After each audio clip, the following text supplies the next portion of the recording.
Aujourd'hui, je suis préparateur physique de fitness, coach personnel, juge fédéral de fitness aussi au sein de la Fédération tunisienne de fitness et culturisme. Et je suis propriétaire de salle de sport.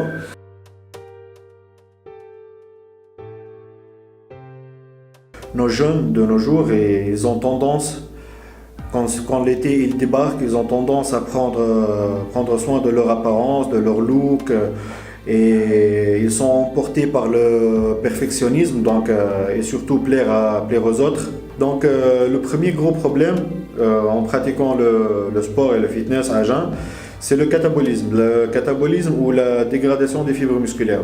Le muscle, il est vide, il est creux, il n'a pas de source d'énergie qui est la glycogène. Donc le deuxième grand problème en pratiquant le sport, le fitness, pendant le jeûne, c'est la déshydratation. Parce qu'on ne s'est pas hydraté, quand on dit hydratation, on dit H2O, on dit l'eau. Donc on ne s'est pas hydraté pendant 16 ou 17 heures à la file, c'est vraiment un truc à prendre en considération, sachant que le corps humain il est constitué de 65% d'eau, c'est la base de notre fonctionnement du métabolisme. Je vais après citer des conseils pour éviter la déshydratation en faisant du sport pendant le jeûne. Et le troisième grand problème, c'est celui-là, il est le pire et le plus dangereux, c'est le manque de glucose pour le système nerveux central. Parce que le système nerveux central, il fonctionne à base de glucose. C'est la molécule d'énergie la plus rapide. Donc les cellules nerveuses, elles vont trouver un remplaçant d'énergie. Le remplaçant d'énergie, celui-là, il s'appelle les corps cétoniques. Les corps cétoniques, mais malheureusement, quand ils se trouvent en quantité abondante dans le sang, ça devient très toxique, surtout pour le système rénal.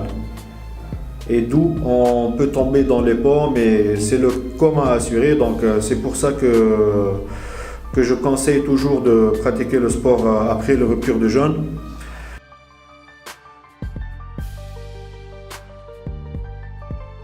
Pour le niveau débutant, quand on prend un sujet débutant, il n'a pas un gros problème pour ça. Donc il peut pratiquer le sport, le fitness à jeun, mais il ne peut pas aller trop loin avec les charges.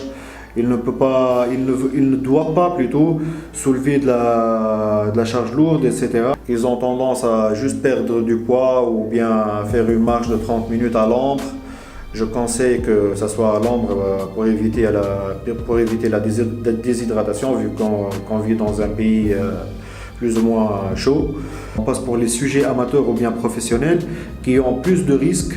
Pour le niveau professionnel et amateur, on évite de s'entraîner et pousser de la fente et soulever des charges lourdes pendant qu'on est à jeun. Et on doit s'entraîner après la rupture du jeûne. On prend un intervalle de temps de 2 heures après la rupture de jeûne, après avoir pris un repas allégé, riche en carbohydrates surtout.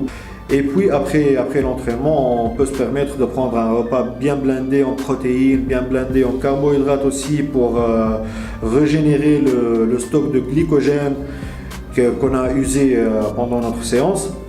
On évite les aliments et les nutriments.